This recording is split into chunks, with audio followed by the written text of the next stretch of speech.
Siapa sih yang tidak kenal sang raja kokain dari Kolombia? Yap, Pablo Escobar. Pablo Escobar, pemimpin kartel Medellin, seorang kriminal terkaya dalam sejarah. Kekayaan bersihnya diperkirakan 30 miliar US dollar pada awal 1990-an. Kartel yang dimiliki saat itu disebut-sebut mampu bersaing dalam luar negeri. Dari sini mengakibatkan banyak pembantaian dan kematian polisi, hakim, penduduk setempat, dan politisi terkemuka. Pengaruh Pablo Escobar tidak hanya membentuk lanskap ekonomi dan sosial Kolombia pada era 1980-an dan 1990-an, tetapi juga mempengaruhi dinamika kehidupan malam. Pada saat Pablo berkuasa, kartelnya melanggengkan kuasa di banyak klub malam dan bar. Tempat-tempat ini digunakan sebagai pusat kegiatan ilegal dan pencucian uang. Pengaruh Escobar menciptakan atmosfer ketakutan dan kekerasan yang menyelimuti dunia malam Kolombia, di mana kekerasan seringkali meledak tanpa aba-aba. Kehidupan malam yang dikendalikan oleh kartel narkoba juga membawa dampak negatif lainnya, termasuk banyaknya tindakan kriminal yang akan kita bahas pada kali ini.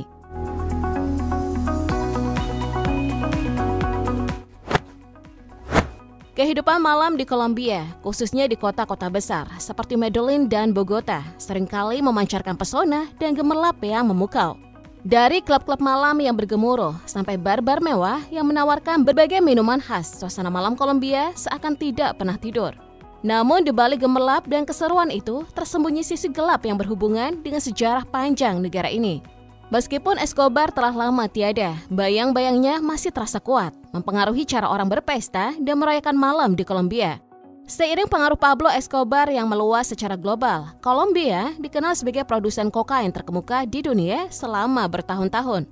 Permintaan obat-obatan psikoaktif di seluruh dunia selama tahun 1960-an dan 1970-an mengakibatkan peningkatan produksi dan pemrosesan pabrik di Kolombia. Hal ini berbanding terbalik dengan rekor negara pemakai barang haram ini. Amerika Serikat disebut sebagai konsumen kokain terbesar di dunia dan obat-obatan terlarang lainnya. Pengaruh letak geografis Kolombia juga punya peran dalam perdagangan barang haram ini. Kolombia terletak di Amerika Selatan yang memiliki akses langsung ke Laut Karibia dan Samudra Pasifik. Tentu hal ini menjadikannya lokasi yang strategis untuk perdagangan internasional, termasuk penyelundupan barang tadi. Kedekatannya dengan pasar utama seperti Amerika Serikat membuatnya menjadi titik transit ideal bagi kokain yang diproduksi di Amerika Selatan.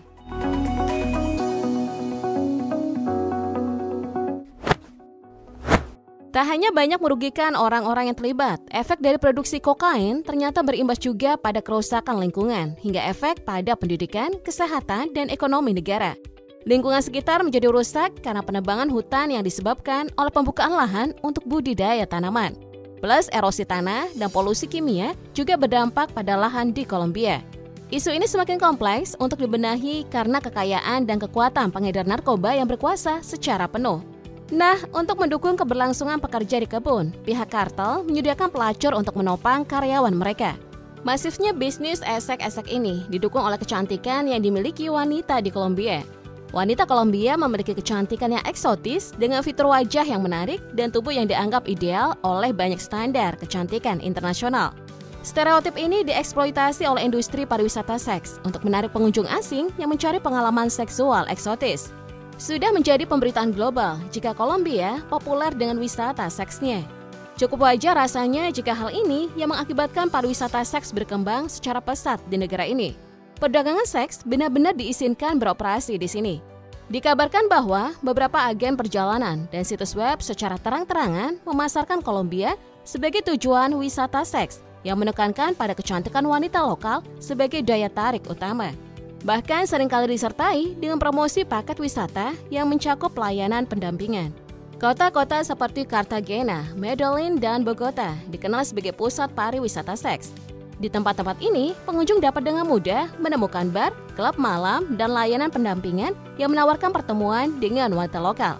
Sayangnya, banyak wanita muda yang terjerat dalam lingkaran prostitusi yang dikelola oleh sindikat narkoba.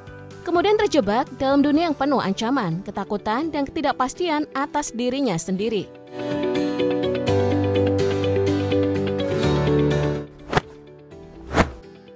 Memang Kolombia sudah mengatur dan melegalkan prostitusi di negaranya. Meskipun begitu, banyak rumah bordel yang masih dibatasi pergerakannya. Disebutkan oleh UNAIDS yang memperkirakan ada 7.218 pelacur di Kolombia. Dengan regulasi legal tadi, para pekerja seks diwajibkan untuk melakukan pemeriksaan kesehatan secara teratur oleh pemerintah yang berwenang. Seperti yang udah kita bahas tadi, bahwa pengaruh perdagangan obat-obatan terlarang telah mengubah struktur sosial dan struktur keluarga secara signifikan. Banyak keluarga yang telah menjadi korban dan pada akhirnya menjadi pelaku untuk bertahan hidup di sana. Anak-anak perempuan yang terlantar sangat rentan menjadi pekerja seks, terlebih dengan kondisi ekonomi yang memprihatinkan. Ironisnya, menurut Carol Deroy, juru bicara dana anak-anak PBB, mengatakan bahwa banyak pekerja seks anak yang masih berusia 9 tahun. Carol juga bilang kalau mayoritas klien tersebut seringkali adalah orang asing setengah baya. Selain terjebak dalam lingkaran ini, anak-anak tersebut juga turut ikut dalam penyalahgunaan obat-obatan terlarang. Eksploitasi seksual komersial anak-anak ini banyak ditemukan terutama di pusat-pusat kota dan di daerah-daerah di mana anak-anak ini terpisah dari keluarganya. Anak-anak terlibat dalam eksploitasi seksual komersial di jalanan atau di perusahaan swasta seperti bar, rumah bordil, atau panti pijat.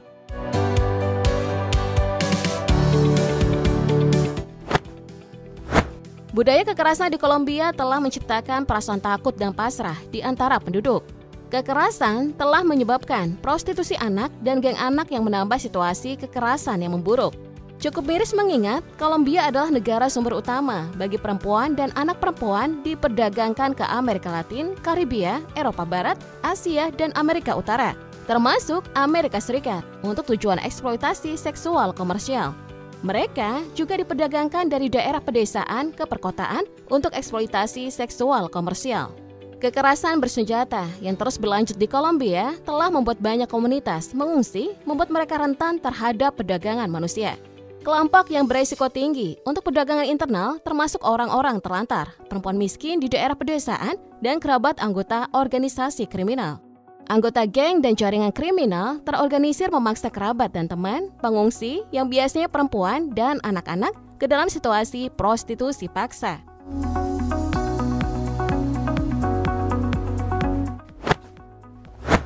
Banyak pelaku perdagangan manusia awalnya menyembunyikan niat mereka.